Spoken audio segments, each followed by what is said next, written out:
உயிர்த்தெழுந்த இயேசு கிறிஸ்துவின் வல்லமை ஊழியங்கள் வழங்கும் வசனப் பெட்டகம். இயேசுவே கர்த்தர். இயேசுவையே தேவன் ஆண்டவரும் கிறிஸ்துவுமாக்கினார்.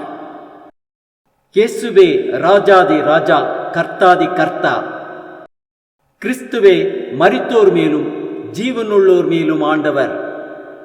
கிறிஸ்துவே போதகரும் ஆண்டவருமாயிருக்கிறார். வசனப் பெட்டகத்தின் இன்றைய தின கருப்பொருள்: நான் உனக்கு போதிப்பேன். நீ பேச வேண்டியதை உனக்கு போதிப்பேன்.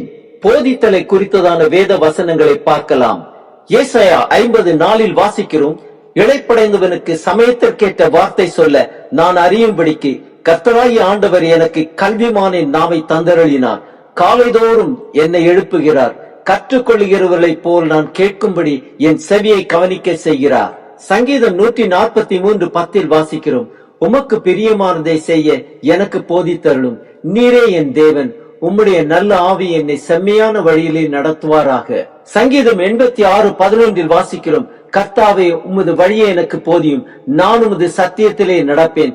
நான் உமது நாமத்திற்கு பயந்திருக்கும்படி என் இருதயத்தை ஒருமுகப்படுத்தும். சங்கீதம் 119, 124 வாசிக்கிறோம்: உமது அடியேனை உமது கிருபையின்படியே நடத்தி உமது பிரமாணங்களை எனக்கு போதியும். சங்கீதம் 25:4-5 வாசிக்கிறோம்: கர்த்தாவே, உம்முடைய வழிகளை எனக்கு தெரிவியும். உம்முடைய பாதைகளை எனக்கு போதித்தருளும். உம்முடைய சத்தியத்திலே என்னை நடத்தி என்னை போதித்தருளும்.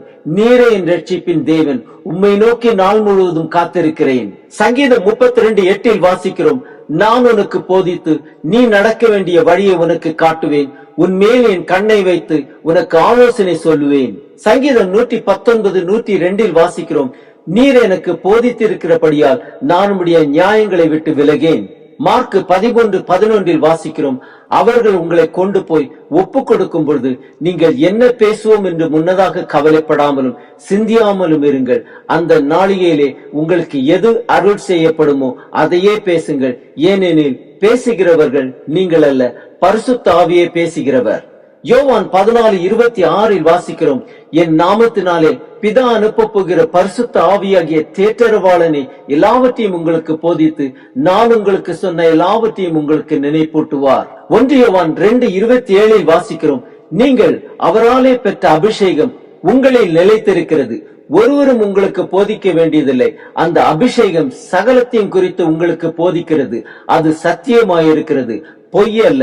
அது உங்களுக்கு போதித்தபடியே அவரில் நிலைத்திருப்பீர்களாக. எபிரேயர் 13:7 வாசிக்கிறோம்: வேத வசனத்தை உங்களுக்கு போதித்து உங்களை நடத்தினவர்களை நீங்கள் நினைத்து அவர்களுடைய நடக்கையின் முடிவை நன்றாய் சிந்தித்து அவர்களுடைய விசுவாசத்தை பின்பற்றுங்கள். கொலோசியர் 3:16 வாசிக்கிறோம்: கிறிஸ்துவின் வசனம் உங்களுக்குள்ளே சகல ஞானத்தோடும் பரிபூர்ணமாக வாசமாயிருப்பதாக. சங்கீதங்களினாலும் ஞான பாட்டுகளினாலும் ஒருவருக்கொருவர் போதித்து புத்தி சொல்லிக் கொண்டு உங்கள் இருதயத்தில் கர்த்தரை பக்தியுடன் பாடுங்கள். நீதிமொழிகள் 4:11 வாசிக்கிறோம்: ஞான மார்க்கத்தை நான் உனக்கு போதித்தேன், செவ்வையான பாதைகளிலே உன்னை நடத்தினேன். ஆம், பரிசுத்த ஆவியாகிய தேற்றரவாளனே எல்லாவற்றையும் நமக்கு போதித்து கிறிஸ்து சொன்ன எல்லாவற்றையும் நமக்கு நினைப்பூட்டுவார். அந்த மெல்லிய சத்தத்தை அனுதினமும் கேட்டு நடப்போமா?